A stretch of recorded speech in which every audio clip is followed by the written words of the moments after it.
Request past chairman C. PVSP Kumar to welcome the speaker.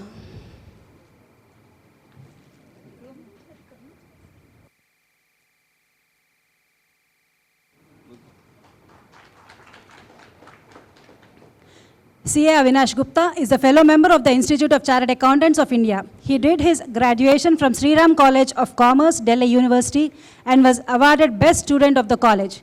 He is also a law graduate and completed his LLM in International Taxation from Vienna University, Austria, Europe.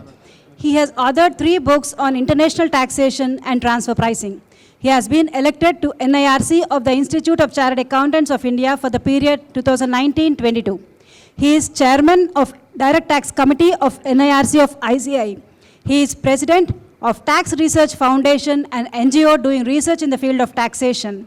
He has been nominated as YIN India representative for a period of 2 years for International Fiscal Association India branch, a Netherlands-based body. He is partner in APT & Co. LLP Chartered Accountants, having head office at Delhi and 18 branches all over India. He has delivered more than 1,300 lectures at national and international level.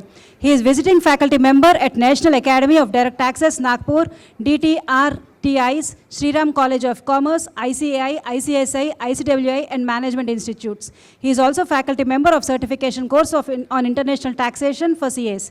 He was special invitee of Direct Tax Committee of ICAI and International Taxation Committee of ICAI. He has experience of handling various international taxation, including transfer pricing matters of big corporates. He worked as finance analyst in P&G. He has won many laurels during school, college, and CA student life. He presented many papers in international, national, and regional conferences on various topics of taxation.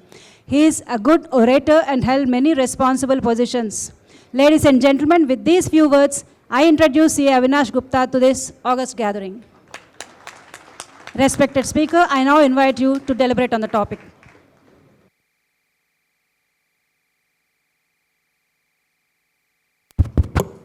Respected President of the ICI, C.A. Atul Kumar Gupta ji in absentia, the Chairman of the Visakhapatnam branch, Ms. Bharti, again in absentia. Actually, there is another program going on at the branch, and I think President and other dignitaries have to grace that program, so that's why they have gone to the branch. In front of me, the Secretary of the Visakhapatnam branch, Murthy Saab, and past Chairman of the Visakhapatnam branch sitting just right on the right-hand side of mine, and few people are sitting in front of me. Dear members and students, good afternoon, everybody. So it is not unusual that inaugural session got delayed by few hours. So I am used to with this. So not only the president, any dignitary is around.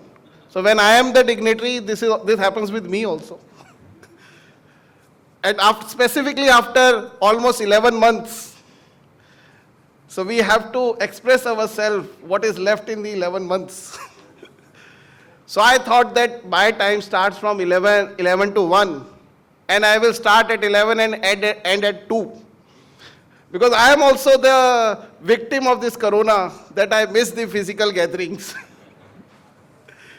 And let me tell you, friends, so though I have given, I think, more than 200 or 250 lectures over the virtual mode during this corona time, but there is no parallels of the physical lecture. So today is my 19th lecture on this budget, and this is the 4th lecture that I am doing it physically.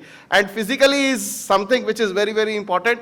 Not only that it will give us a chance to interact, but also as a speaker, it is great learning from the audience. So in the virtual mode, only the panelists are allowed to speak. No participant is allowed to speak. As a speaker, I learned a lot from the audience. I learned a lot from you. Whenever I am speaking, I am also getting a lot of queries. And these queries will help me to develop myself also. So that's why I'm missing these physical gatherings. So congratulations to the Visakhapatnam branch for organizing such a wonderful one-day conference. Now let me straightforward come to the proposal that is being presented by our Honorable Finance Minister in the Parliament on 1st of February with respect to the direct taxes. So Finance Bill 2021, which amended the Income Tax Act. So we have very high expectations about that there will be one cess being levied, which is Corona cess. And I am afraid that the moment it will come, it will impact all our pockets. Because it will not impact those people whom they will be giving these Corona vaccines out of this, but the best part is that they have not levied this Corona cess. So this is very good, that no additional tax burden, nothing have changed as far as the last year tax rates are concerned. So no changes in the tax rate, whether it is individual or HUF or firm or LLP or company or society or AOP or any other person. So rates of taxes remain same. But there is one important change in the rate of tax which might have skipped. It is not there in the budget, but it was there with the ordinance that have happened in the month of December. So what is that change? There is a liability of surcharge on individual, that if the income exceeds 50 lakh rupees, up to 1 crore, there is a surcharge. From 1 crore to 2 crore, another surcharge. 2 crore to 5 crore, higher surcharge. And 5 crore and above, super higher surcharge. So that is what I call. And this super surcharge end up at 37%. So effectively the rate of tax become 45%. So this is what have happened. Now there is a problem in this, that many people are, or many high net individuals, or many people who are in the bracket of 5 crore or 3 crore or so, they said that we are paying huge taxes, but there is an income called dividend, on which company have already paid tax and company have already paid a surcharge also. Then again we are liable to pay tax and we are also liable to pay surcharge at the rate of maybe 37% or something like that. So now government understood this, and in the December ordinance, they have exempted 3 income for levying these surcharge, and they cap the surcharge at 15%. So dividend income, 111 a short-term capital gain income, and 112 a long-term capital gain income. On these income, if any SSC who is an individual is having these 3 incomes, the surcharge capping is being done at 15%. So instead of 37% or 25%, it will be only 15%. So this is an amendment which is not there in the budget, but earlier also, but this is important as far as rate of tax is concerned, so that's why I'm sharing it with you. Next, let me move to the straightforward to the individual taxation. So those provisions which are impacting individual people. So one relates to individuals are as follows. The first hue and cry comes with the contribution to the Provident Fund and the PPF and statutory Provident Fund and recognized Provident Fund. So what is that amendment? Last year if you see, so before last year, any contribution made by the employer not exceeding 12.5% is exempt in the hands of the employee, as well as the interest on that income is also exempt. Then they made an amendment by Finance Act 20, and they said that 12.5% of the salary or 7.5 lakh rupees, whichever is lower is exempt, and over and above 7.5 lakh rupees, whatever the employer is contributing, that amount become taxable in the hands of employee as perquisite. So this have already been implemented last year. Now in order to make it further, now they say that any employee who did a voluntary contribution. So Mr. Mukesh Ambani have a salary income of let's say 10 crore rupees, 12% comes to be, let's say Reliance contribute 10%, 1 crore rupee is being contributed by Reliance as a PF. On this PF he got an exemption, interest is also exempt. Now last year 7.5 lakh rupees becomes tax free, remaining 92.5 lakh rupees become taxable. Now what it is, he said my salary is 10 crore, tax on that salary is approximately let's say 44 crores, 6 crore left with me, so let me have 1 crore as a salary, remaining 5 crore, let it go as an employee contribution. And recently 2 days back in the newspaper there was a big news that 850 crores in the PF belongs to 20 people only. So 860 crores of contribution as on date in the EPFO belongs to only 20 people in this country. So you can imagine how much money people have invested in that EPFO. Why? Only because of one reason, that the interest on this voluntary contribution done by the employee is exempt in the hands of employee. And those who are high salaried people, they do not want money. So what at the end of the day, your needs is very limited. So you may have 1 lakh rupees is more than sufficient. Somebody may have maximum 5 lakh rupees a month, which is more than sufficient. But people cannot have 5 crore a month. So these people used to contribute. And if they invest in a fixed deposit, it will be liable to tax. If they invest in the stock market, it is liable to be taxed. But only the EPFO or Provident Fund is something which is exempt. So that's why the people contribute in this PF. Now, this PF, the interest on this employee contribution is exempt under Section 10, Clause 11 and Section 10, Clause 12. And people are taking benefit of the same. Now, what they have done is, Section 10, Clause 11 as well as Section 10, Clause 12. They said if any employee contributes exceeding rupees 2,50,000 in that statutory provident fund or the recognized provident fund, then whatever interest this employee will get on an amount exceeding 2.5 lakh rupees, now it becomes taxable. Whether interest on interest will also be taxable, I don't know. So they said they will prescribe certain rules that how interest become taxable, how to calculate that interest, whether it will be taxable in the year, every year, or it will be taxable at the end, etc., etc. So they will prescribe in the rule itself. So for example, I contributed 10 lakh rupees and the rate of interest is 10%. So I got 1 lakh rupees as an interest in my recognized provident fund. 2.5 lakh multiplied by 10% is 25,000. So 25% goes tax free. Remaining 75,000 become taxable in my hands. Next year, again, I contributed 10 lakhs, then 2.5 lakhs, forget about it, 7.5 lakh rupees of the next year, plus 7.5 lakh rupees of this year also. This become 15 lakhs. So on this 15 lakhs, whatever interest I will receive, this become taxable. Then what will happen to the 75,000 taxable earlier? I don't know. So let the rules come, which will tell us. So one more important part is Section 10, Clause 11 also covers public provident fund. So PPF is also covered under 10(11). If somebody contributes 2 lakh rupees in a statutory provident fund and 1.5 lakh rupees in the public provident fund, the total amount is 2 lakh plus 1.5 lakh, which becomes 3.5 lakhs. So this is also important to note. But when you carefully read this section, the law is drafted like this, that 2.5 lakh rupees in each fund. So if you contribute exceeds 2.5 lakh rupees in a particular fund, then only it becomes taxable. However, government may take a different view later on. In PPF, the maximum contribution that you can do today is only 1.5 lakhs, not more than that. But tomorrow government may say 5 lakh is allowed. So the moment you contribute, even though you are not an employee, but any individual who contribute 5 lakhs rupees to the public provident fund in a bank or a post office, only interest on 2.5 lakh rupees will be exempt. Remaining interest earned exceeding 2.5 lakh rupees in a PPF, if allowed, then it also become taxable. So that is an important amendment which have been made by the government.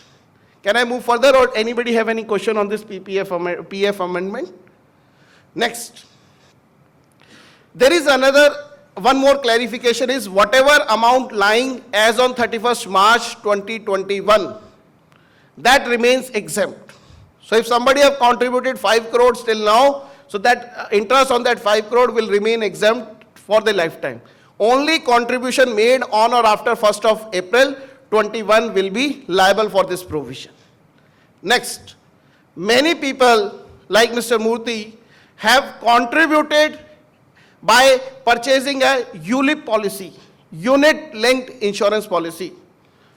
And he said my salary or my income per annum is 1 crore, my expenditure is 25 lakhs.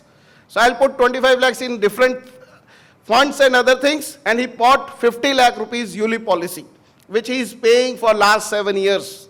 And we have a section 1010D, which says that any person who contributed to a life insurance policy or a unit-linked policy is exempt on the maturity, provided the maximum premium paid by him should not exceed 10% per annum. Earlier it was 20%, then it was reduced to 10%. Now the government have amended this section and they have added fourth proviso to section 10, clause 10D. What they said? They said any ULIP policy, if you have taken that policy on or after 1st of February 21, and the amount of contribution per annum you are making to this ULIP policy is exceeding 2,50,000, then exemption under 1010D will not be available. So earlier policies which have been issued, people are contributing maybe 5 lakh, 10 lakh or 50 lakhs as in his case, will remain exempt. But 1st February 21 onwards, if somebody have done a contribution exceeding rupees 2.5 lakh rupees, that is not exempt under 1010D. Then what will happen to these policy? Then they have amended section 2, the definition of capital asset, and they have amended and saying that any policy which is covered under the fourth proviso of 1010 will become a capital asset. And they also amended 112A and saying that all those policies which are covered under fourth proviso of 1010D and being covered under the definition of capital asset will be liable to be taxed as gain, as long-term capital gain on maturity under section 112A without indexation. So I contributed 5 lakh rupees per annum, took a policy today. After 10 years it got matured, so 5 lakh rupees multiplied by 10 is the 50 lakhs amount what I have paid. On the date of maturity, I got 5 crore rupees, then 5 crore minus 50 lakhs whatever I paid, remaining 4.5 crore will become taxable as a long-term capital gain under section 112A at the rate of 10% only. So this is what is the treatment of any ULIP policy which have been issued on or after 1st of February. Then somebody is asking me, sir, why 1st of February? Why not it should be 1st of April? Because every provision is applicable from 1st of April.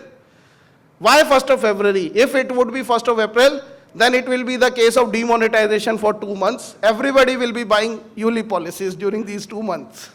So that's why they have kept it very clear that from 1st of February onwards, don't buy any ULIP policy exceeding rupees 2.5 lakhs. If you buy it, then it will not be exempt under 1010D. Next, there is a cash transfer scheme in lieu of the LTC. So in case of leave travel concession given in a block of 4 years, so people are not traveling because of COVID, and our Honorable Finance Minister have announced in Atmanirbhar Bharat that people can avail cash benefit instead of this LTC, and they have to buy products having a GST of exceeding 12% with check, etc. And whatever they bought, 1/3 of that or rupees 36,000 per person will be exempt. So this is only an announcement earlier. Now they have incorporated the same in the act, and this is have been just given a reference. So I am not giving much detail about the same. Next, as far as individuals are concerned, so young professionals, young people who have just joined the service or those who have just started earning. So there is a concession which is given to them 2 years back with respect to the housing loan.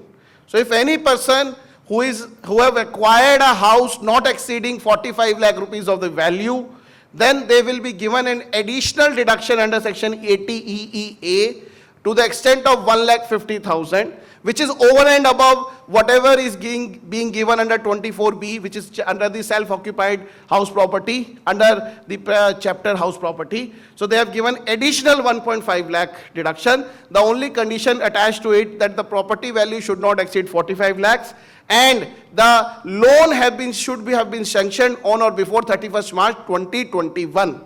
Now this benefit have been extended by 1 year, and now if the loan is being sanctioned till 31st March 2022, then also this benefit of 80EEA will be available to the person, provided he should not have house exceeding 45 lakhs and there should not be any other house in his name. So he should be a first time house buyers.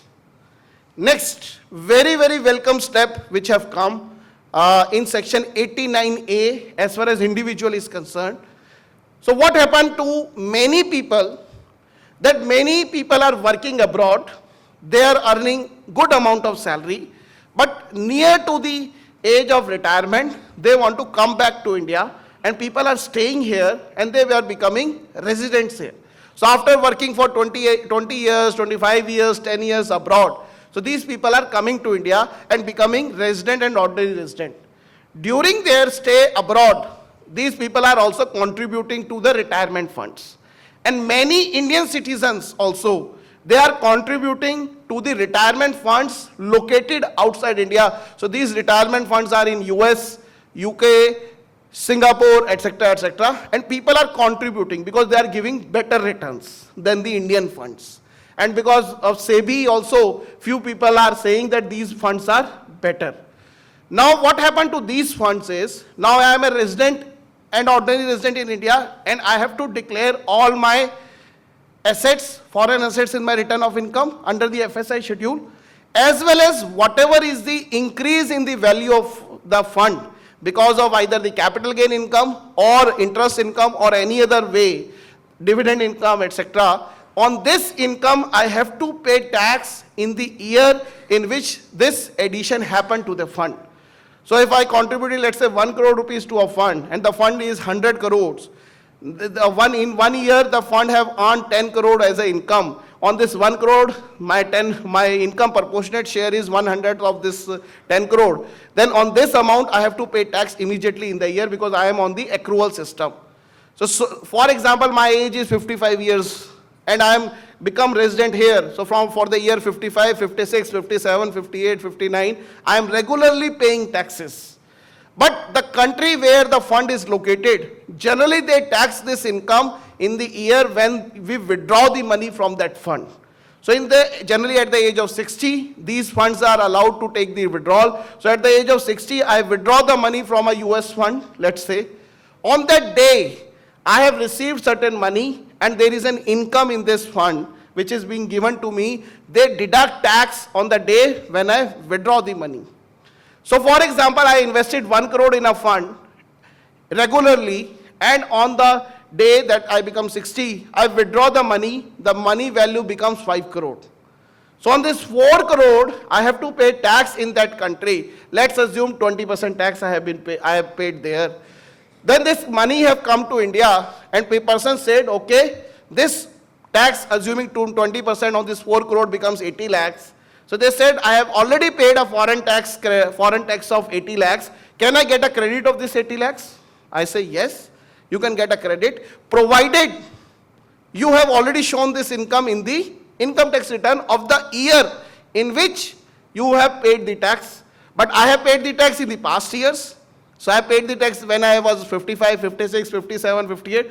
Only small portion of income will be there in the year in which I have withdrawn the money. So for example, I become 60 in December. So only income belonging from 1st of April till December is the income which I am showing and offering in Indian income tax. Remaining I have already shown. So how I will take the credit? I am not able to take the credit of that taxes which I have paid in the year when I become 60. So now they have amended section 89A and they said that they will prescribe rules where the person, if they have already offered the income to tax in India on accrual basis, but the foreign country levies tax on the receipt basis, then this tax paid in the foreign country will never go waste and we will give you credit according to the rules. So they will prescribe certain rules. Based on that rule, a form will be developed. You fill that form and there will be a relief which is given to that individual and which may result into refund of the tax also. So that is welcome change what they have made as far as those people who have contributed to the retirement funds located abroad. So this is very, very important change what have been brought here. Next change. So next change is with respect to 234C, interest. So suppose a person bought shares of a company and this company paid dividend to that person on 31st March 21 itself. So assuming he have a 1 lakh shares and company have paid 100 rupees dividend per share. Or maybe a company like Magisco who have paid 965 rupees per share as a dividend. And it was a big news in the papers that this much dividend is being paid. If somebody have 1 lakh shares on 31st March, his income was 1 crore only from the dividend income. And then I said, okay, we have done a capping of 15% of the surcharge on the dividend income, but why you have not paid the taxes as an advance tax? So whether somebody will estimate how much dividend he will earn during the year on 1st of April, or maybe 15th of July, or maybe 15th of September, or 15th of December, it cannot be estimated. So there was an argument before the board that dividend income is not in my hands. So it is being declared by an independent board of a company, and when it was declared, then only I come to know about how much I am getting. So then how can I estimate that income? So if I am not estimating that income, then and if I fail to pay advance tax in 4 equal installments, then what will happen to me? I am end up paying interest under section 234C. Now government have understood it, and they have made a retrospective amendment with effect from assessment year 21-22 itself. Because before 21-22, dividend is tax free. So dividend become taxable in the hands of the people or the shareholder only effective from 1st of April 2020 only. So from that day itself, they have made an amendment, and they said that any dividend income, no interest will be levied under section 234C, provided that the next due date on the date of declaration or receipt of the dividend, you pay the tax. If dividend is being declared on, let's say, 1st of September, pay the tax on 15th installment, which is due on 15th of September or 15th of December or 15th of March, or if after 4 installment till 31st of March. So like capital gain, the same provision is made for the dividend also. So this is also a welcome step which have been done. Next, very, very big announcement is being made by our Honorable Finance Minister that people of the age of 75 years and above are not required to file return of income. Very big announcement. I am very happy. Because 16 clients of mine, I am not required to file return of income because they are of the age exceeding 75,000, and these all are complimentary clients. They do not pay fee to us. So these are super senior citizens. Every chartered accountants are serving those people, because when they are in active service or they are in active business, we are taking and charging fee. But at the age of 75 and above, so we also say that now we are part of your family and we will not charge. So I am also very happy that for 16 clients, I am not supposed to file return of income next year onwards. But when I read the provisions, I am amazed to see that they said the people who are individual who are of the age of 75 years and above are not required to file return of income if they have only pension income and interest income. They can't work. They cannot have salary income. The word is pension only. These people cannot have properties. They cannot get rental income. These people cannot have mutual funds. These people may not be having any other income from other sources other than pension. So this is first, they have said only 2 incomes. One is pension and second is interest. Next, they have to open and maintain only 1 bank account in this specified bank which they will notify. So they may notify, oh, PMC bank is not doing well. So let us notify PMC bank. So all money of senior citizen will come to this bank, and the government will save this bank, or they may notify Yes Bank, but they will notify a bank. So these people will have only 1 bank account, and they will go back to their employers and say, please remit me pension in only in that bank account. Then this person will file a declaration with the bank stating that this much is my income, this is my chapter 6A deduction, kindly, and this is my interest. Calculate the tax, deduct the tax, and file the return. Because now banks cannot give loans. No bank is giving loans. So they will only do filing of the returns for these senior citizens. So this is what is the future of this banking system. So instead of doing the banking, they will be filing the returns of the people. So, but this is the provision. I don't know how many people will come under this particular provision, but this is the provision what they have incorporated. Sorry? Bank?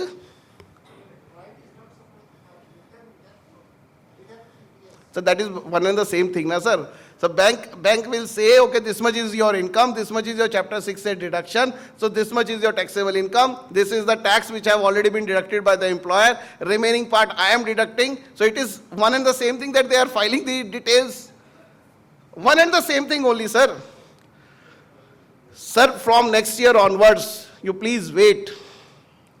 Even this year this have started, but next year what will happen is, you open, give your login.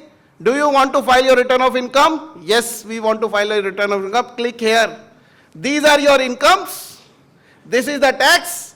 Remaining is this is much amount which is payable. Kindly authorize us to deduct it from your this bank account because this bank account have balance. Remaining bank account do not have that balance. If you do not pay it, allow us, we will take this in 30 days. So we are just giving you 30 days time period. Otherwise, we will automatically take it from your bank. So this is the future of artificial intelligence and 360-degree profiling what government will do. So now government have details of everybody in their system and they don't know how to use it. So I went to the department and I said, okay, give me my details. So they said, either give me your mobile number, provided it is linked with Aadhaar, or give me your PAN number, or give me Aadhaar number provided it is linked with your PAN number. So PAN and Aadhaar is linked. The moment I give any of them, they can give you your detailed Janam Kundali. For last 7 years or 10 years rather, 10 years detail. How much you have shopped from a brandy store, how many flights you have caught, how many bank accounts you have, how many mutual funds you have purchased, how many IPOs that you have done, how much dividend you have received, etc., etc. So all these details are available. So what will happen after that? Only you have to click and say, okay, I accept. Then they will ask me a pop-up, do you want to declare any other income? Either say yes or no. If you say no, we have another information which is coming from AIR that you have purchased another house property. So please kindly explain the source of that income because according to us, all the sources you have exhausted. So this is what will happen in this country. And this is not bad. To some extent it is good. The moment more and more taxpayers are coming under the tax net and paying taxes honestly, then at least I believe that more tax revenue will come to the government and the government will reduce the tax rate automatically, provided they have a will to do that. But yes, it will happen and this is truly reflected in this budget only. Next, I am moving towards the next head. There is no change in the house property, so I am not taking in house property. So salary I have already taken, individual I have already taken. Business chapter. In the business chapter, there is one controversial issue with respect to the deposit of employee contribution after the due date with the government. So we have a judgment called ML India, ML Limited, Delhi High Court judgment, superb judgment by Justice, Honorable Justice Arjun Sikri, who have classified and distinguished that 3615A is not applicable in this case, 43B is applicable, and even if the due date of the respective due date in the PF and ESI have been crossed, but if it is paid before the due date of filing of return of income under 139(1), still it is allowable, which was subsequently approved by the Supreme Court also in the case of Vinay Cements. However, Kerala High Court have a different view and they said no, it is not covered. Now they have added two explanations. So one explanation they have added under section 36(1)(5)(a), and another explanation they have added under 43(b). So what are those explanations? Under 36(1) says, they said that this issue is covered only under this section and deemed to be covered under 36(1)(6)(a), not covered under 43(b). And the explanation added under 43(b), they say that this issue is covered only in 36(1)(6)(a), 1(5)(a), not covered under 43(b). So though the explanation is prospective, but we know as an interpretation rule, if explanation is being added to any section, then it will be included since inception of this section.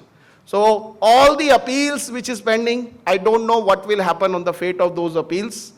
But if the amount is not substantial, my request is go to Vivad Se Vishwas, which is again extended by next 30 days. And I can assure you that will go on extending the dates till the date all the appeals comes under the Vivad Se Vishwas. So this is what they have done.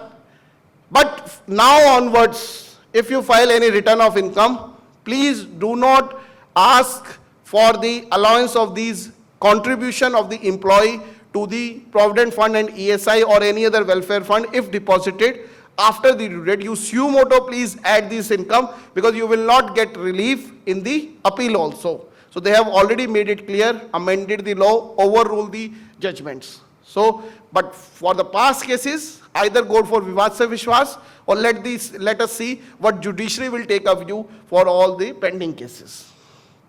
Next, M&A transactions, merger and acquisition transaction. So I don't know if anybody here is involved in M&A transaction. So they have closed down all their shops. So what the typically M&A transactions have, or what they used to do, so a company, if somebody wants to acquire another company, the asset value is 100 crore, and they said, okay, we will acquire it at 130 crores. So 30 crores is the cost of goodwill which they have purchased for the business. And on this 30 crores, it is deemed to be an intangible asset, and Supreme Court have also held that yes, it is an intangible asset. The moment it becomes an intangible asset under section 2, then it is eligible for a depreciation of 25%. So many cases are there in the courts where the courts have held that yes, purchase of the goodwill of a business or a profession is an intangible asset eligible for depreciation under section 32. Now they have amended the law. They have amended the definition of block of assets, section 2, and they said that purchase goodwill of a business or profession is not the intangible asset, is not part of the block of asset. So any goodwill which you have purchased on or after 1st of April 2021 will not be deemed to be the capital intangible asset and will not be eligible for depreciation under section 32. Then they said any goodwill which is purchased prior to that, which is already there in the block of asset of intangible. So they have amended section 32 and they said that whatever is the WDV of those goodwill as lying as on 1st of April 2020 has to be deducted from the block of asset, and no depreciation is allowed with effect from assessment year 2021 onwards. So if somebody have purchased a goodwill 10 years ago or 5 years ago and this is still lying as a WDV in the block of asset, you have to reduce it for the current year, and then on the remaining part you can take claim the depreciation. But this amount which is already included in the block is not regarded as, or is not allowed to take as depreciation. Then they said that if you resold this goodwill to somebody else, I purchased the business 100 crore of assets at 130 crores and sold it after 3 years to somebody at 170 crores. So then said this goodwill is liable to be taxed as capital asset and liable for capital gain. So 170 crores is the sale consideration, and then they said whatever price you have paid for this goodwill. So 170 crore business I have sold, 100 crore is the asset. So 70 crore is the net consideration what I have received for the goodwill, minus 30 crores what I have paid earlier. If it is a self-acquired goodwill of a business or profession, cost is nil. If it is purchased, then 30 crores. So 70 crores minus 30 crore, balance is the capital gain which you have to pay tax. But on this 30 crore what I have purchased, I have already taken depreciation for 2 years. I purchased it in 2017 and I booked it as an intangible asset, and after booking the intangible asset, I have taken 25% depreciation in year 1 and also taken 25% depreciation in year 2. Then what will happen? They said, okay, no problem. So 70 crore is the sale consideration. the cost will become 30 crores minus depreciation already taken till the date of sale. So that has to be the WDV value. For now onwards, you will not be eligible to take any depreciation, but for the past goodwills, if you have purchased and so selling in the future year, then it will be liable that capital gain, the cost of acquisition will be reduced by the amount of depreciation already claimed by the assessee. So this is what is important. Next, 44AB, tax audit. So last year they said any person who is having a turnover of rupees 1 crore or more or 50 lakhs or more in the case of profession are liable to tax audit. And in the case of a business, if the turnover does not exceed 5 crore and 95% of the receipts or 95% of the expenditure is other than the cash, then they are also not required to get the tax audit done. This limit of 5 crore will increase to 10 crore and virtually the tax audit will also go. So in this budget they said that 10 crore is the limit, and if 95% of the expenditure or receipt or all the payments is otherwise than an account page, otherwise than in cash, then there is no requirement of doing any tax audit. What happened to a case where I said I want to do the tax audit? My 100% receipts is in check, my 100% expenditure is also through check. Can I do a tax audit voluntarily? Answer is no. What would be my due date? It will not be 31st of October, it will remain as a 31st of July itself. Even if we go for a tax audit, but provision is not applicable, hence you please be aware of this. Next, now chartered accountant is allowed to do profession in the name of his HUF. Institute of Chartered Accountant is not saying this. Income tax department is saying this. So they have amended section 144 ADA, which is a presumptive income section for the professionals. So let me go back to 44 AD first and then I will come to 44 ADA. So what this 44 AD says that any individual HUF or firm other than LLP, if they are having a turnover not exceeding rupees 2 crore, then they can show 8% or 6% or such higher income, and they are not required to maintain books of account. They are also not required to get the accounts audited. And in section 44 ADA, they said any person being a professional specified under 44 AA, if the gross receipt does not exceed 50 lakh rupees, then 50% of the income, 50% is deemed to be the profit and they are liable to pay tax. Any person will include an individual, any person will also include firms, LLPs. So they want to restrict this case to LLP. But in the case of copy-paste, what they have taken from 44 AD, they said any individual, HUF, or firm other than LLP having the professional income from a profession specified under 44 AA, meaning thereby HUF is eligible to do the profession provided the regulatory body allows it. So it's a copy paste mistake what they have done, but the amendment was that 44 ADA benefit will not be available to an LLP. Now in case of LLP, whether the receipt is 50 lakhs or less, LLP is required to maintain books of accounts and they have to give the books of accounts there, and based on that only they can file their return of income. No presumptive basis either under 44 AD or ADA to the LLPs. This is there. Next, very important change for the real estate sector. So we have a section called 80 IAB for the affordable housing scheme. So any real estate developer who is making affordable housing scheme, so whatever is the profit from that affordable housing scheme is eligible for a deduction under section 80 IAB at the rate of 100% for 5 years, provided the scheme must be approved on or before 31st March 2021. Now it is extended by 1 year, so it is 31st March 2022. Plus, earlier this law says that he has to develop, construct and transfer. But now they have come up with a new scheme which we call as affordable rental housing scheme.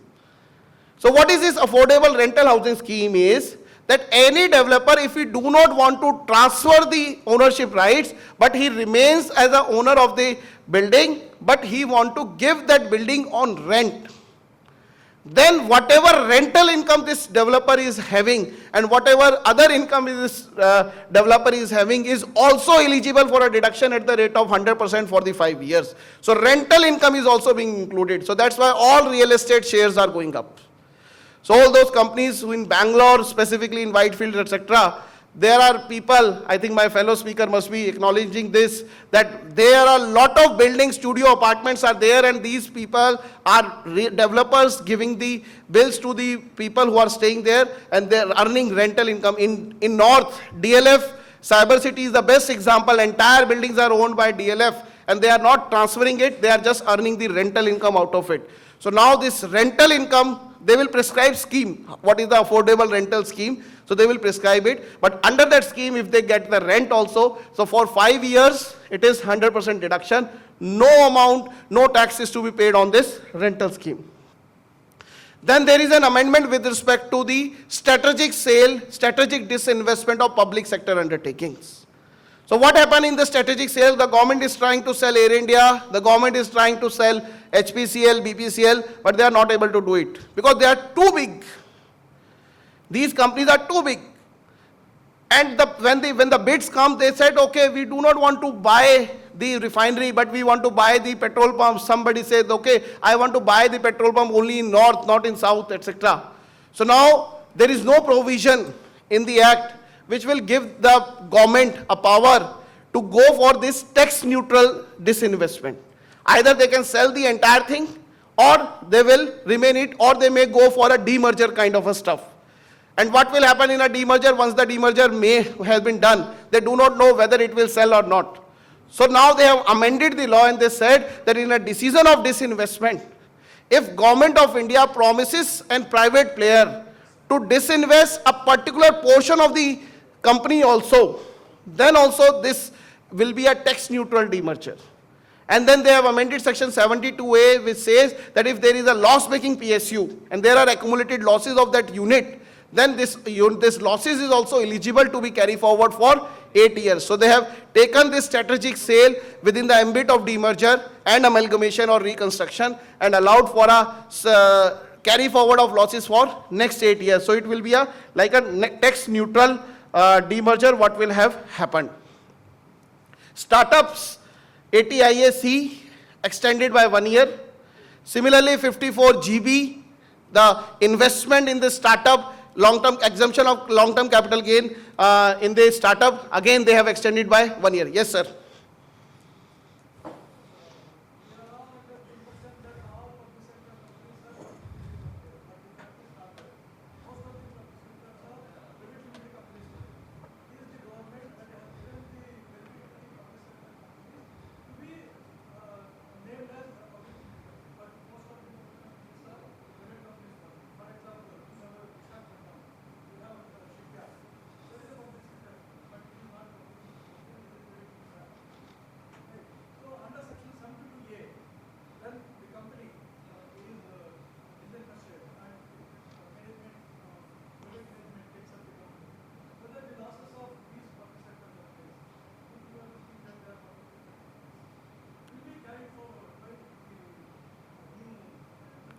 Sir, I think this is governed by section 79. Okay, sir. So it is not 72A, it is 79. And once you see the 79, there is a proviso which says that if any reconstruction, merger, demerger, amalgamation happened, then it will be governed by 72A, not 79. So 79 is not applicable. Meaning thereby, even if government is selling the private limited companies under the strategic de-investment, then also these losses are allowed to be carried forward. Okay? So that's why they have put it under the clause of amalgamation, demerger and reconstruction, not amended the section 79. Okay? Am I clear? Next. So again, for a real estate sector, our Honorable Finance Minister on 12th of November announced that for a limited period of time, the difference between the sale price and the circle duty value, if the difference is 10%, that is allowed in the act, but they announced a temporary relief of increasing this 10% threshold to 20%. But they, at the time of announcement, she said that it is for a limited period of time. But how much limited, she have not announced.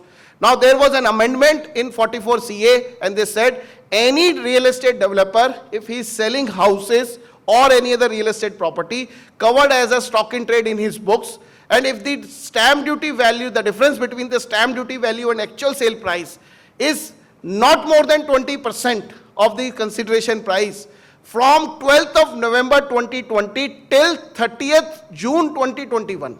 So the period has been specified from 12th of November till 30th June. So from till that date, if there is something, that cushion of 10% will have increased to 20%. Only when it is a real estate person holding these properties as stock in trade and covered under 44 CA. So then only this provision will be applicable. Otherwise, this provision will not be applicable. So this is all for the business chapter. Next, move to the capital gain. In the capital gain, we have a zero coupon bonds. So zero coupon bond says the interest is not taxable. They are taxable only at the end of the period on maturity, and it will be liable to tax at the rate of 10% without indexation.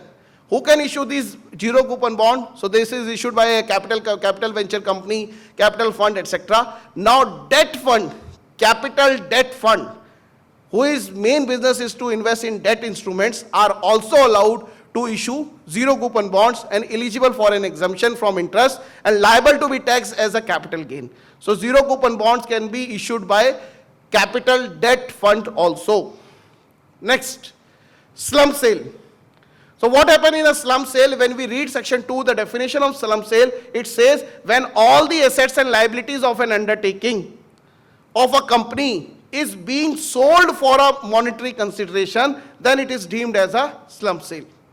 Somebody have planned that I will sell undertaking of this company to another company or to another person in return of a gold coin. So the consideration is other than monetary, in return of another undertaking. So what we are doing a swapping. For one undertaking, we are taking another undertaking. So there was many judgments in favor of assessee which says that whenever there is a consideration which is not a monetary consideration but a swapping or other than money, then it cannot be regarded as slump sale. The moment it is not regarded as slump sale, the capital gain on slump sale is also not applicable.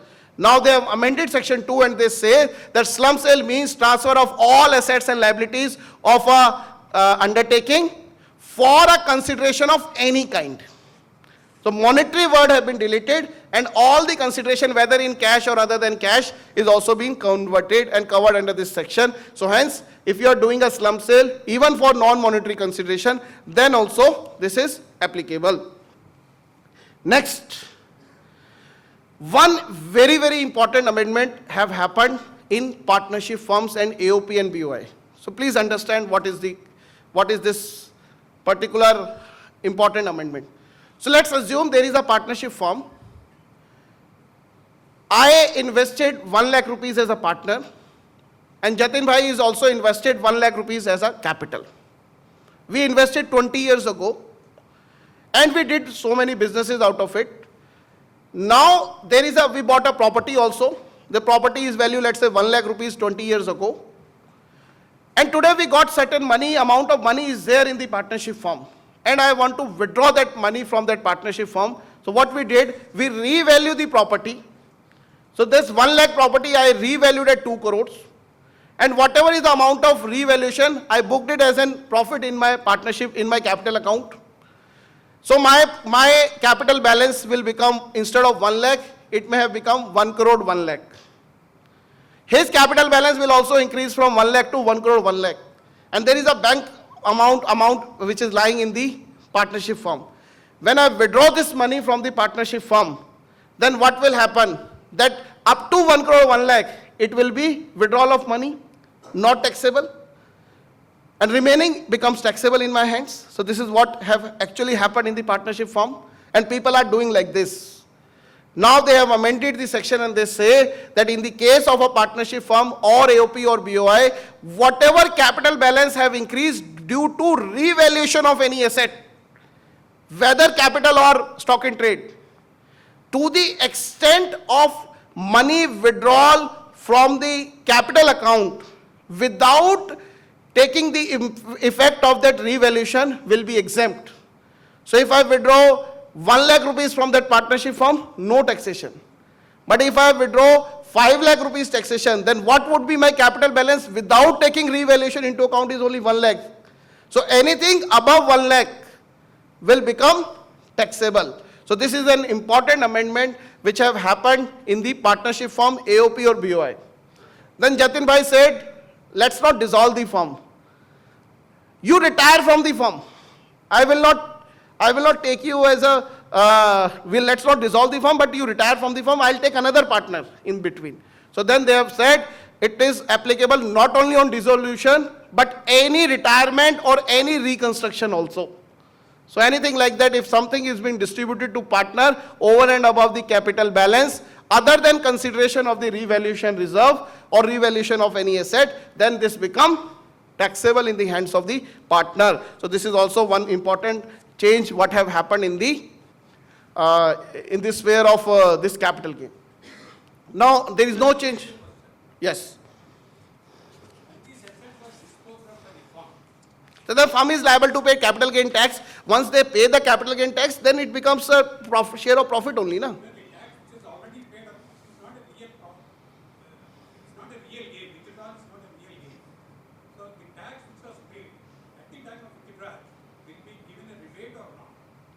No, no, I don't feel so, because there is no provision for this particular thing.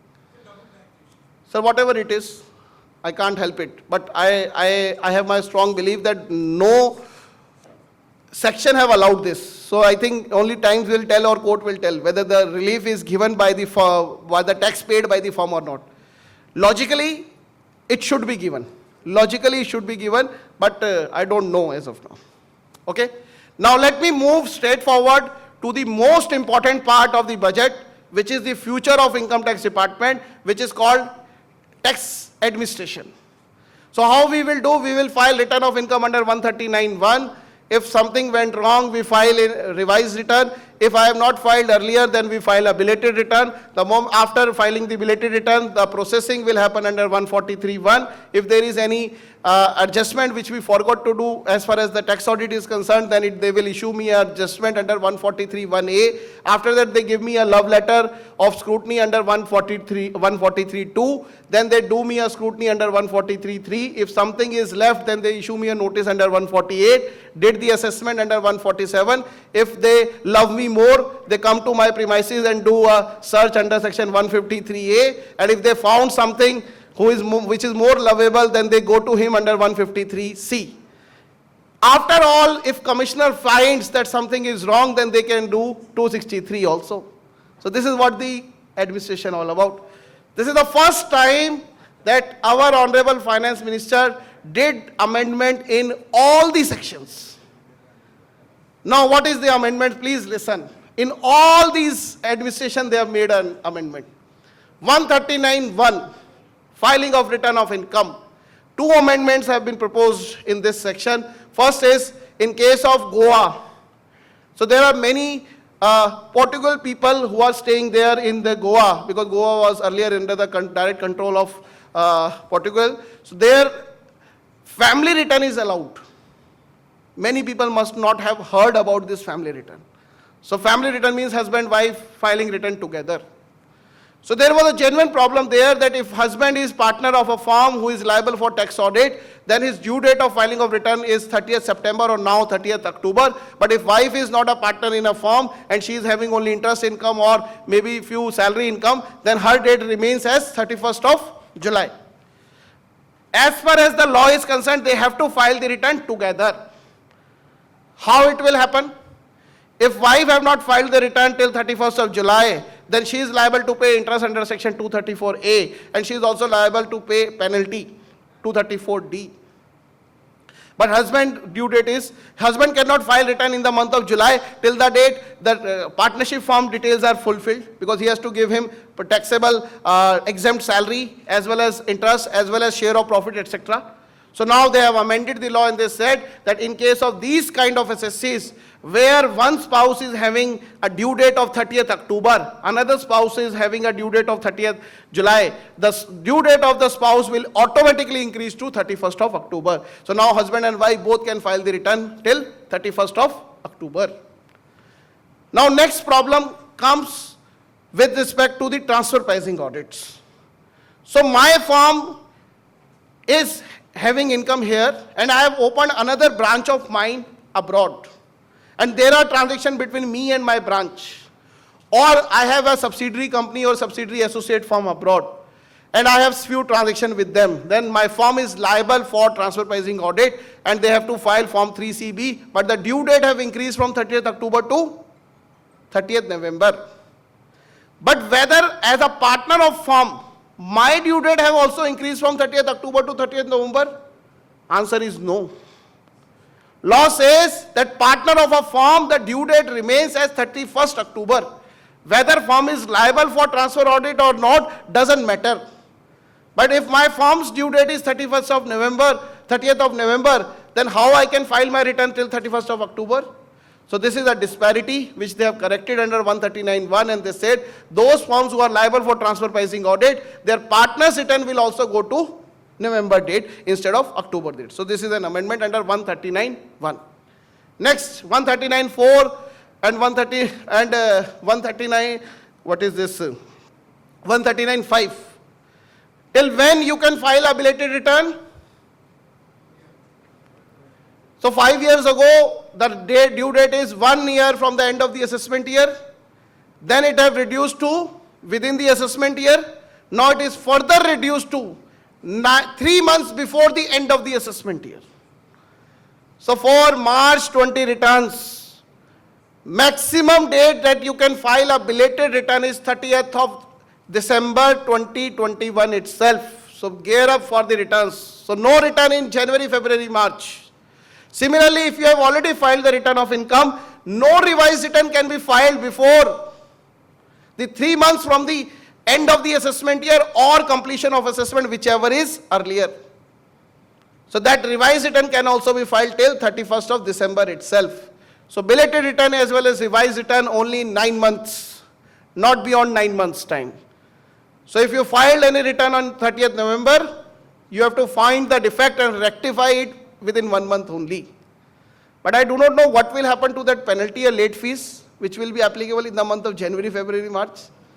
When you cannot, so those become infructuous. So those provisions are no more required. But they have not amended those provisions. I don't know why. Next, if your return become defective, then you receive a notice under section 139(9) stating that this is the defect noticed by us and within 15 days you have to cure that defect. Now there is no AO, all is faceless. So CPC is sending those notices, but while sending those notices, there is no power with the CPC to do that. And there are certain relaxation which are problem in their system because of their system error. These returns become defective and they have no power to rectify those defects.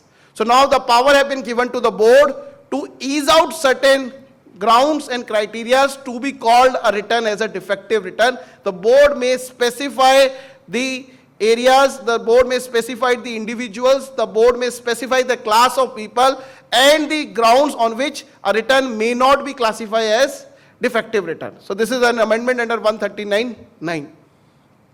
After that, processing of return, 143(1), till when the processing can happen. So the time period for processing of return is 1 year from the end of the financial year in which return is filed or completion of assessment, whichever is earlier. So this 1 year have been reduced to 9 months. So virtually we have seen this time that this period have reduced to 24 hours. Beautiful thing have happened in CPC. So file your return today, get the return processed tomorrow, get the refund day after. And they have an agenda that you file the return today, they will process it today and you will get the refund today itself. So this is the agenda of the government, which CPC 2.0 and virtually it will go to CPC 3.0, whereby the person, the moment you file the return, it automatically gets processed and the refund will also be credited immediately. So this is a wonderful thing what have been done in CPC, and we must appreciate this particular fact. So processing of return have happened in 9 months from the end of the financial year in which the assessee have filed the return of income. Then adjustment 143(1)(a). If the return you have filed, if there is something disallowance which is being prescribed by tax auditor which the assessee have failed to do in the return of income, the CPC have a power to give you a notice that why adjustment should not be made under these chapters. But somebody have said that under section 41, these are the income which we have not credited, which is not credited to the P&L account, and the assessee in the return of income have not added those incomes. So something have taken directly to the reserve which tax auditor have observed in the tax audit report. So there is no power with the CPC to increase the income. So they have only power to make the disallowances of the expenditure, but they do not have a power to increase the income. Now the law they have amended and they said that even the income can be increased under section 143(1)(a) based on the tax audit report filed by the assessee to be obtained from a chartered accountant. So this is another amendment under 143(1)(a). Next, love letter under section 143(2), regular assessment. So in the last week of September, we all are looking to our computers and mail IDs whether notice will come, whether for which clients the notice have come, because now the notice has to come from National E-Assessment Center or now National Faceless Assessment Center. So this time, this period of 6 months from the end of the financial year in which return is filed is reduced to 3 months from the end of the financial year in which you have filed the return of income. So now chartered accountant is sitting in Goa, spending his summer holidays, and immediately a mail will come from National Faceless Center that your case have been selected for limited scrutiny or a complete scrutiny. So in the month of 30th June itself, we will come to know that yes, whether the case is being picked up for scrutiny or it is not picked up for the scrutiny. So this is a change that they have made, and they are claiming that we have reduced time from 6 months to 3 months. Whether this have actually been reduced? So no reduction. Earlier I am allowed to file return till 31st of March and they have 30th September, 6 months. Now I am allowed to file return till 31st December. They have a process of issuing notice in 30th of June. So 6 months. So as far as their time limit is concerned, they have not reduced it. So just they are making befooling the people, saying that we have reduced our time from 6 months to 3 months. Now next 143(3). So what is the last day of making an assessment under section 143(3).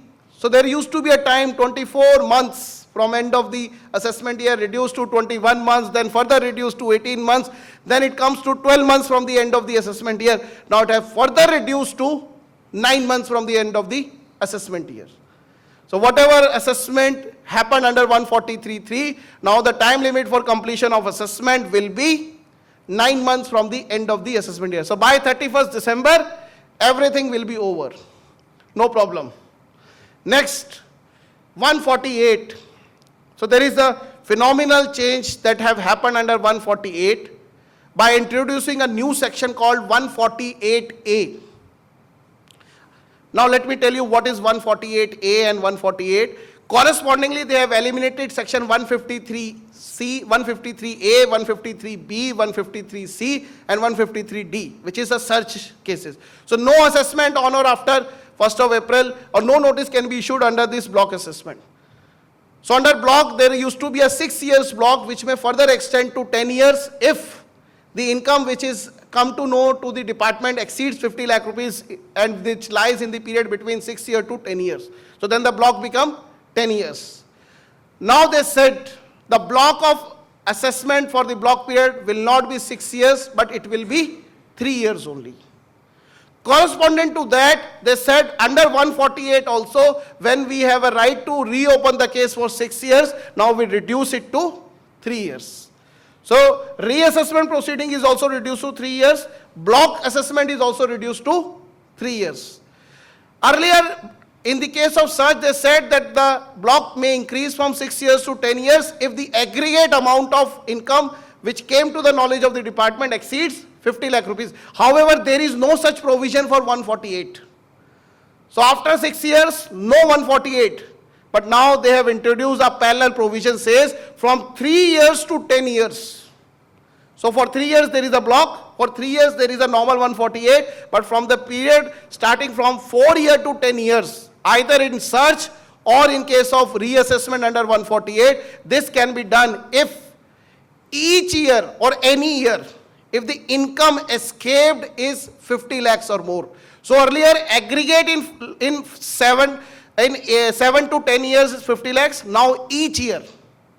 So if somebody have purchased a house property in 2012 amounting rupees 2 crore and AO is of the belief that this person is not capable of buying that house property, he may say that this income escaped in year 12-13 was 2 crore, which is exceeding 50 lakhs, and he is empowered to reopen the case for that particular assessment year or financial year, as the case may be.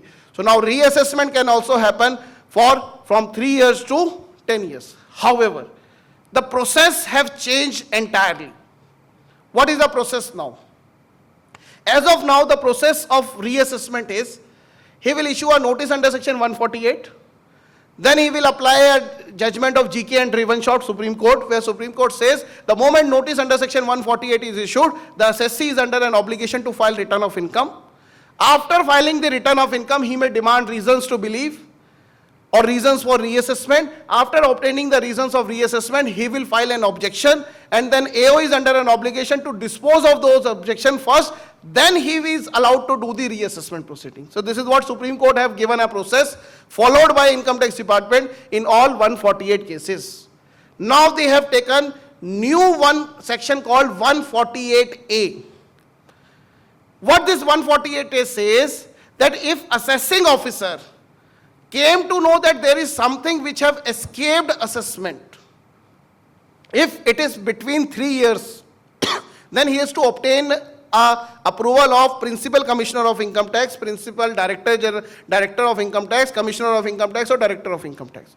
If it is beyond 3 years but up to 10 years, then he has to obtain the approval from the Principal Chief Commissioner, Principal Director General or Chief Commissioner. And then he has to issue a show cause notice to the assessee, stating the reason why he want to do a reassessment, what facts he have. Based on that, it becomes a reason to believe for him to do a reassessment. Then assessee has to file a detailed reply against this show cause notice, that why reassessment should not happen on me. So the assessee officer have sent a notice saying that in 2012 you have bought a property amounting rupees 50 crore and I believe that you have escaped assessment. I may file a reply, no sir, I have not bought the property of 50 crore, I am only the signatory and property is being bought in the name of the company who is a real estate developer and I am only a signatory. This is a copy of the deed that I have undertaken at that time. And if he is satisfied with this, yes, correct, this whatever reason he have is not correct, then in that case, what will happen in here is that he may drop the proceeding. But he is not satisfied, and satisfaction means virtual satisfaction, not physical satisfaction. So if virtually he is satisfied under a faceless mode, then he may drop the proceeding. Otherwise, he will issue a notice under section 148, and on this 148, then the proceeding will happen and he will pass an order under section 147 itself. However, the procedure given under 148 will not be followed in the following cases. So now I am listing down certain cases on which no procedure, no show cause notice will be issued. What are those cases? First, if any objection is being raised by CAG. So any reassessment what have happened because of the audit objection, not of the IAP audit objection, internal audit objection is not covered. Audit objection of CAG, then no requirement of giving any show cause notice. If any reason have come through CAS system, risk-based assessment system, Project Insight 360-degree profiling, No reason is to be given. If any money, bullion, jewelry found anywhere, or in case of any other party who claims that this property, this money, bullion, jewelry belongs to this person, then also there is no requirement of issuing any show cause notice. So in these three cases, no show cause notice will be issued to the SSC. Straightforward 148 will be issued, and it is deemed death. The reasons to believe are tenable and acceptable.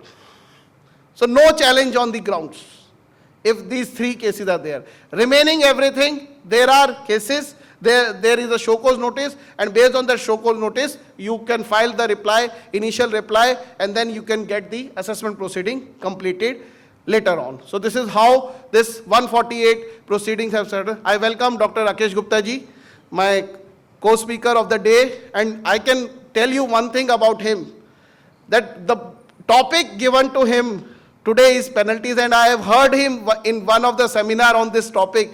He will not tell you about the law. He will tell you something beyond the law, between the lines, and in a very, very interesting manner. So I think you should wait for his session in a great way, and if the time permits me, I will also join again, because I also have 2 more sessions to give virtually to the people.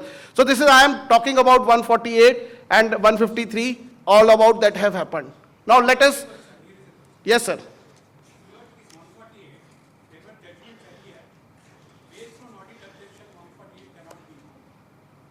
Based on overruled by amending the act. Then all kind of settlement is over. So what is settlement commission? Legally doing the settlement. Abolished. No settlement. But they have taken care of small taxpayers having income not exceeding 50 lakhs. And if there is an addition not exceeding 10 lakhs, then there will be a new board, new committee that they have opened, dispute resolution committee.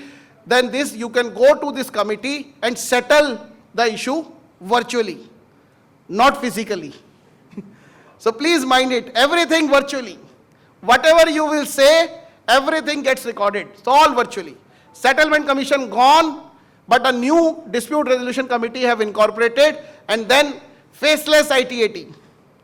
So ITAT also will become faceless in the times to come, not immediately, but yes, in the times to come, the ITAT will also become faceless. So now assessment is faceless, CIT appeal is faceless, ITAT is also faceless. I don't know about High Court and Supreme Court when they become faceless, but at least till ITAT, it becomes faceless. Then there is another authority of advance ruling, which is there in place. So in authority of advance ruling, any non-resident or a public sector undertaking may approach to this authority of advance ruling, and they can take any ruling about the liability of tax on this. Generally, the chairman of this authority of advance ruling is a retired judge of a Supreme Court or a retired chief justice of any high court, and the vice chairman of this authority of advance ruling was the retired judge of any high court. And most of the cases in the advance ruling is of non-residents, where it is very difficult to settle things. So nobody is interested in coming to authority of advance ruling. And whatever ruling the authority of advance ruling used to give, it is binding on the department as well as on the SSC, and the SSC has to go to Supreme Court against the ruling of this AAR. So it is just like one time you go to the AAR, get a ruling, and then it will be for life. And department cannot challenge it unless in a writ petition. Now they said abolish AAR because they are unable to find judges or members for this AAR, and they have taken a new board which is called Advanced Ruling Board, comprises of 2 officers of Chief Commissioner level, and you can apply before them, any non-resident or PSU can apply before them to get an ruling which is not binding on the department, not binding on the SSC.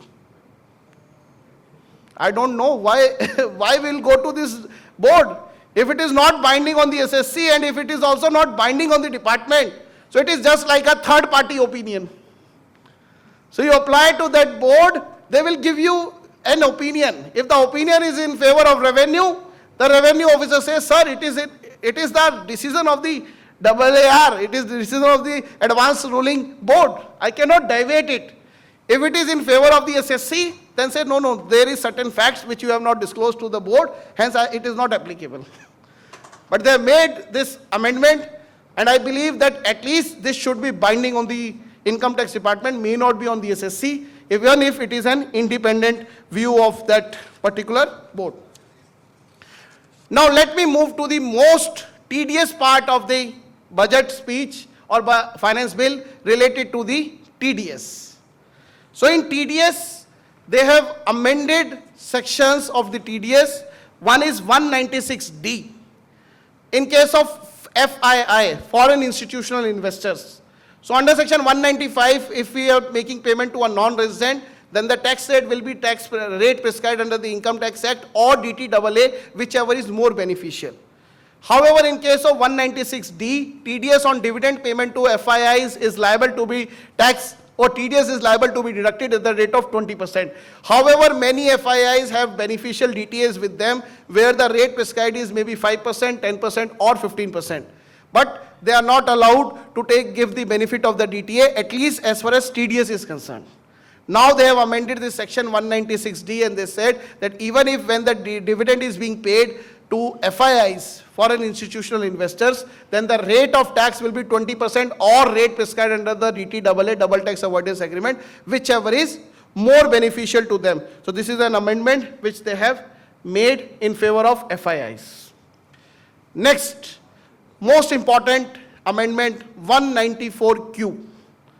In relation to that, there is another amendment which have happened last year, which is 206C1H, effective from 1st of October 2020. What was that amendment? That any seller, if he is selling the goods and whose previous year turnover is exceeding 10 crores and receiving any money in relation for the goods that he has sold exceeding rupees 50 lakhs, he is under an obligation to collect TCS at the rate of 0.1%, which is reduced to 0.75% only for 1 year. So he is under obligation to collect it. Now corresponding to that, they have incorporated a new section 194Q, and this says that any person whose previous year turnover is exceeding 10 crores buying goods from a seller is under an obligation to withhold or deduct TDS at the rate of 0.1% at the time of credit or payment, whichever is earlier. और उसके नीचे एक बड़ा अच्छा proviso डाला that provision under this section will not be applicable if TDS is already deducted under any other clause. So if it is deducted under 194C, so I have given building for construction which consists of goods as well as services, and I have already deducting tax under 194C, then this 194Q provision is not applicable. Next, the provisions is also not applicable if TCS is being collected under section 206C other than TCS collected under 206C1H. So if I am a liquor company and I am a distributor of a liquor, L1 store, buying liquor from a company, these are goods, my turnover is exceeding 10 crores. If I am buying those liquor at the rate, and liquor company has to collect TCS on that, then this provision is not applicable. Because my TCS have already been collected under 206C. But I am buying goods and I am liable for a TCS under section 206C1H. Then I am liable to get compliance of 194Q. I am required to deduct TDS at the rate of 0.1% in the case of the purchase of goods exceeding rupees 50 lakhs and my previous turnover should exceed 10 crores. Now few people say that here the buyer has to deduct TDS at 0.1%.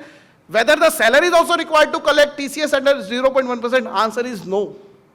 The moment the buyer have deducted TDS under 194Q, then I go to 206C1H. The proviso says if TDS have already been deducted under chapter 17B, no TCS is to be collected here. So in those transactions, only the buyer has to deduct 0.1%. The seller then is not required to collect TCS under 206C1H. Only one situation will come where the buyer have a turnover of less than 10 crore, and if he is buying from the seller, then in that situation the seller has to collect TCS. Otherwise, in all cases now, TDS is to be deducted under section 194Q. Okay, understood this provision of 194Q? Next, very, very important amendment which was there earlier in 206AA, where PAN number is not available, then TDS is to be deducted at rate prescribed under the Act or 20%, whichever is higher. We know about this, 206AA. Now they have incorporated a new provision which is 206AB and 206CCA. What are those provisions? They said if a deductor deducts the TDS for a party exceeding rupees 50,000 in past 2 years and deductee have not filed its return of income. So, as a deductor, it is my responsibility that if I have deducted more than 50,000 in past 2 years and the deductee have not filed return of income, then I am under an obligation to deduct TDS as per section 206AB at the rate twice the rate prescribed under the Income Tax Act or 5%, whichever is higher. So if the case is of 194J, then 20%, 194H, 10%, 194C, 2% or twice, 4 or 5%. So it is my responsibility that I have to check whether the deductee have filed return of income or not. So that provision is already there for banks in case of cash withdrawals. And banks have done very simple things. Bank presumes that return is not filed for all SSCs.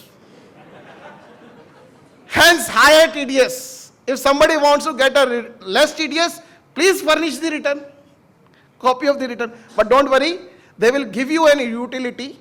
So once you enter the PAN number of the person, then automatically this utility will tell you whether return is filed for past 2 years or not. But if it is not filed, then you have to comply with this law. So minimum 5% TDS has to be there. So somebody may say, all have not filed the return. Dr. Gupta may not be like to share his return of income with me. And without return of income, I cannot say whether he have filed return of income or not. But utility will tell whether he have filed his return of income or not. So this will happen in the due course. Similarly for TCS also, this is 206 CCB is saying that wherever the person is collecting the TCS and the person from whom he is collecting the TCS have not filed the return of income, then the rate will be twice the rate prescribed under the TCS or 5%, whichever is higher. So now TCS also needs to be collected at a higher rate. Similarly for 206C 1H transactions also.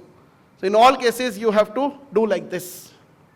Then there is 5 amendments in charitable institution and charitable trust, because I have already crossed 215. So these are last 2 amendments which I want to take. So under section 1023C, every education institution or university or hospital is not required to obtain any approval from income tax if the gross receipt do not exceed 1 crore. So earlier, if the school do not have receipt more than 1 crore or hospital do not have receipt more than 1 crore, they are not required to obtain any approval from the income tax department or the commissioner of income tax exemption. Now this limit of 1 crore have been increased to 5 crore. So those schools, colleges, education institutions or hospitals whose gross receipt do not exceed 5 crore, now they are not required to obtain a re-registration also effective from 1st April. So if somebody is having 3 crore and already have a registration, don't go for re-registration. If it is a new institution, new school, new hospital, and you feel that the receipts is not likely to exceed 5 crore, you are not required to go for registration.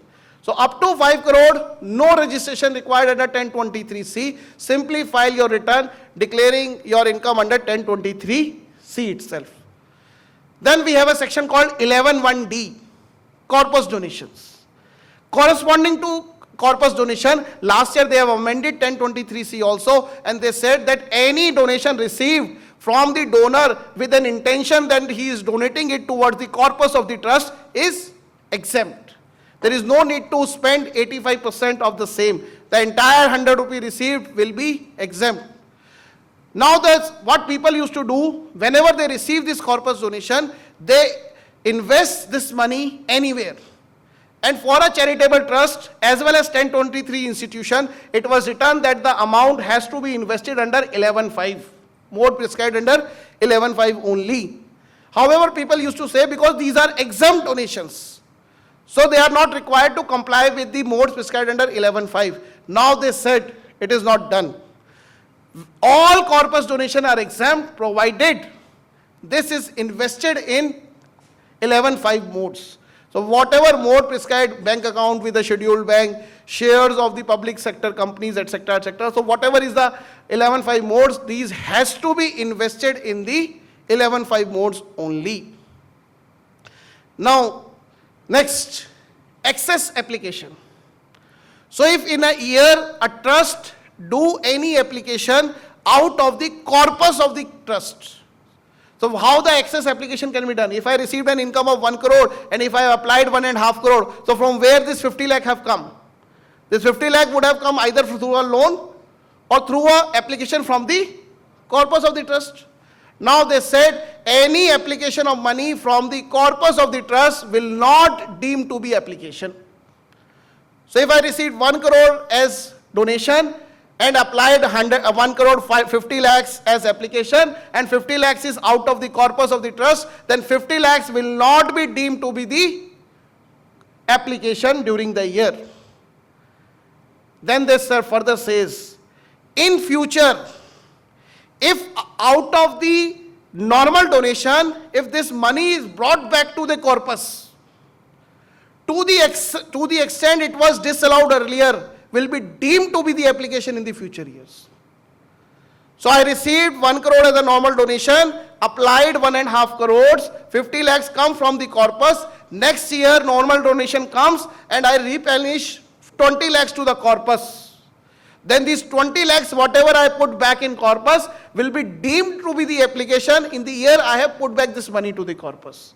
So now you have to make two separate accounts, bank accounts. One is exclusively for the corpus and one is for others. So take the money from the corpus and apply it. In future, repay that money to the corpus. The moment you repay the money to the corpus account, then it is deemed to be the application. Similarly, for loan taken, if you done any charity, apply any income out of the loan proceeds, then this will not be treated as application. To the extent it is financed by the loan. A school wants to construct a building amounting rupees 10 crore. They have 3 crore in their bank account. So they have applied 3 crore from their bank account. Remaining 7 crore is being taken as a loan from a bank or anybody else. Then this 7 crore which is being financed by the loan will not be deemed to be the application. But when you repay the loan, the trust repays the loan along with the interest, then the repayment of loan as well as interest is deemed to be the application. So isko humne kya kaha? We will make it and deem it as an application. Next, last amendment. No carry forward of excess application will be allowed. Although Supreme Court in the case of Subros Foundation have allowed excess application made in 1 year to be adjusted against the application of the future year, but now they have made it very clear by amending the law that no excess application will be carried forward to future. However, you can plan. So suppose in 1 year you have income of 1 crore and you have application of 1 crore 25 lakhs. This 25 lakhs will not be allowed to carry forward to next year. But you can take this 25 lakhs from the corpus. So let me take out 25 lakhs from the corpus and in future year, let me repay this amount back to the corpus. If this is there, it is fully allowed. But if some trust is having zero corpus donation, only 15% accumulation every year they have this amount, then this excess application is lost. So this hearing, thank you. Thank you.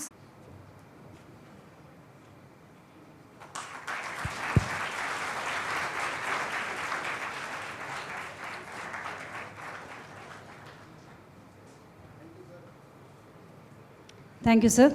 Ladies and gentlemen, with this, we come to the conclusion of the first technical session. We will now break for lunch.